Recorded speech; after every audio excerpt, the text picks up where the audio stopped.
It's my feel-good breakfast show.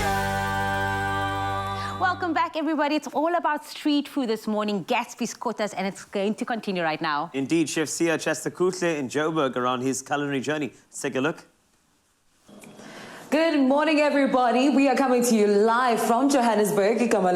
Adams. I'm so honored to be joining the extraordinary award-winning chef, Sia Kobo, who's the owner of Kobo Cuisine restaurant in Johannesburg. Today, we are getting into South African street food because we know up in Zads, we are rich in culture and very much so diverse also when it comes to our food, our fulu poswa.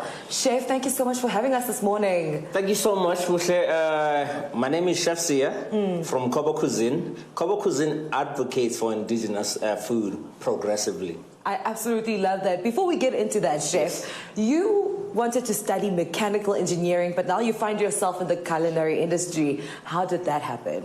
Well, the intention was to do components designing with the engineering, and because we were only assembling, we were not designing. So what then happened was funds became a problem. I find myself in a restaurant being a waiter because I don't like staying at home. Yeah. And on a quiet Sunday, I found myself in the kitchen, and then the rest is history. Whooping up a storm on a Sunday. Yeah, absolutely. What basically happened is I enjoyed what I was doing to a certain extent that I quit the job as a waiter. I went to work for a Tsokosan group. That's where I did my in-house training with them.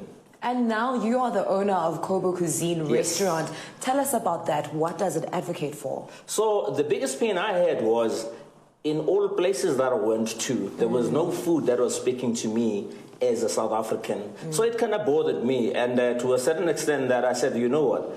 I don't want to be the people that complain about stuff. I can do something about it. So I started back then. One of the things I did was I would take the food that people would cook at home and change it completely because I wanted to create a conversation so that we start to talk about it and we bring about awareness because change can only come when awareness is there. You want to be the change that you want to see in the industry. Yes. I absolutely love that. And because you've taken that leap of faith, you are currently an award-winning chef. Take us through some of the awards. Well, I wouldn't like really say award-winning, but I've done a number of culinary competitions, both local and international.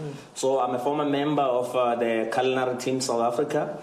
We competed in the Olympics as well as the World Cup. I've done World Spice Festival in Sri Lanka. I currently coach the junior national team, and we just came from Abu Dhabi for African Culinary Cup, and we came back with a silver medal. We went to Shanghai in 2019. We came back in Young Chefs Challenge. We came back with a bronze medal. Wow. Yes. That is absolutely impressive. And I cannot wait to meet some of your team members a bit later on as you take us through a culinary journey. When it comes to South African street food, right? What comes to mind? What do you think? What's your take on it?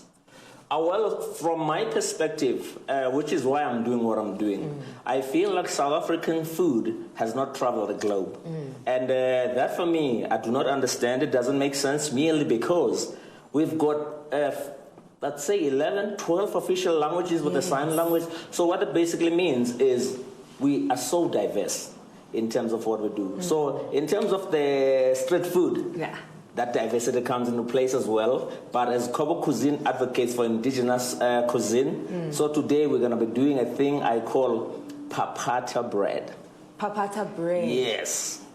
It's Papata Bread. I want to keep you excited until you see it. We'll explain further when we're going through the recipe. So you're not going to spoil it for us right now? No, not now. You have to wait, see the process so that I can explain and you can understand it. And mostly it's done on open flame, but we're going to do it today on the stove here based on the fact that we're inside the house.